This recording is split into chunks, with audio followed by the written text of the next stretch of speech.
E aí galera, eu sou a professora Juliana Gelbic. Eu sou o professor Felipe Soares e esse é o canal Historiô. Um canal de cultura, memória e especialmente história pública.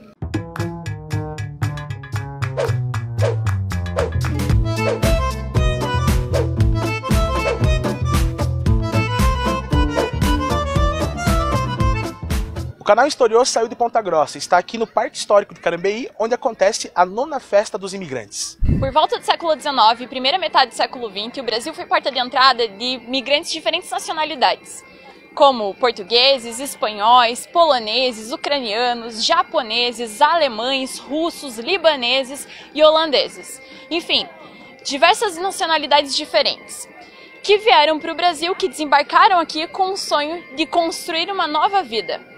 Os imigrantes trouxeram contribuições expressivas para a formação cultural e identitária do Brasil. Heranças como sobrenomes, culinária, tradições, costumes, religiosidade, arquitetura, enfim, traços que até os dias atuais são significativos para a nossa sociedade. A entrada no país dessas inúmeras nacionalidades teve alguns momentos bem diferentes. No início do século XIX, eles vinham para cá atraídos por terras, para ocupar especialmente os estados do sul do Brasil. Já na segunda metade do século XIX, para trabalhar nas fazendas de café. Esses imigrantes que vieram trabalhar nas lavouras de café no final do século XIX, eles eram motivados especialmente pela crise do trabalho escravo negro africano, que era a grande mão de obra do café. O governo brasileiro, em 1850, fez a Lei Eusébio de Queiroz, que proibia o tráfico negreiro da África para o Brasil. O trabalho escravo estava entrando em crise e esses imigrantes vieram suprir a mão de obra das lavouras de café. No ano de 1888, a crise escravocrata ela se consolidou inclusive com a Lei Áurea, que colocou fim à escravidão no Brasil. Esses imigrantes enfrentaram inúmeras dificuldades.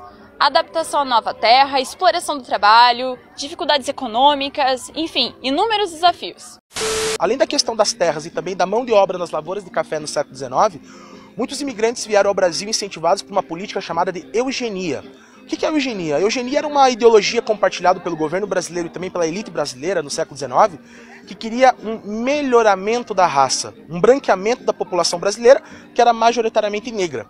A eugenia é um projeto racista e não deixa de ser uma puta de uma bobagem. Outro fluxo migratório aconteceu após a Primeira e Segunda Guerra Mundial e a gente tem a presença de um outro tipo de estrangeiros, refugiados da guerra. Diferentes etnias, nacionalidades e povos vieram para o Brasil e se estabeleceram aqui, especialmente no sul e no sudeste, formando vilas, colônias e também cidades. Esses imigrantes fazem parte da identidade nacional daquilo que nós podemos chamar de país. Bom, a gente está aqui com o Felipe Pedroso, que é historiador e coordenador aqui do Parque Histórico, e ele vai falar um pouquinho mais pra gente sobre a festa. Felipe, qual que é a importância da festa dos imigrantes?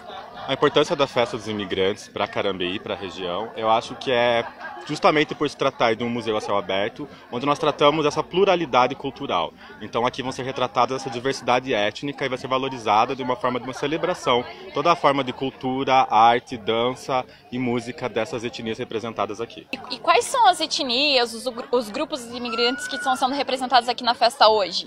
Então, na Festa dos Imigrantes do Parque Histórico, nós retratamos as principais etnias que tiveram participação na formação de Carambeí. Então, nós trabalhamos os fluxos migratórios de 1911 e 1945, que são os mais significativos dentro da história de Carambeí. Mas isso não significa que as outras etnias que hoje fazem a imigração para o Brasil e para a região de Carambeí, elas não estejam representadas. A Festa dos Imigrantes é justamente isso, é a pluralidade. Então, todos os imigrantes, sejam eles de fluxos antigos ou de fluxos contemporâneos, estão aqui para ser celebrados. Bom, e passeando aqui pela festa, a gente pode perceber que tem vários espaços interativos com o público, onde as pessoas podem botar a mão na massa mesmo. Como é que são essas atividades? Como que elas foram pensadas? Tem preocupação com um público específico? A gente tem a preocupação com que o público sinta a experiência ao vir ao museu. Então, ele é uma espécie de artifício que o museu usa para atrair a grande massa, o público, para a história e para o museu.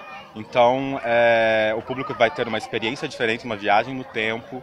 Isso é uma das atividades que é o Museu Interativo, que a gente propõe essa viagem no tempo. Aí nós temos as danças folclóricas, a gastronomia étnica, toda a gastronomia aqui é étnica e pautada em diferentes paladares e nacionalidades.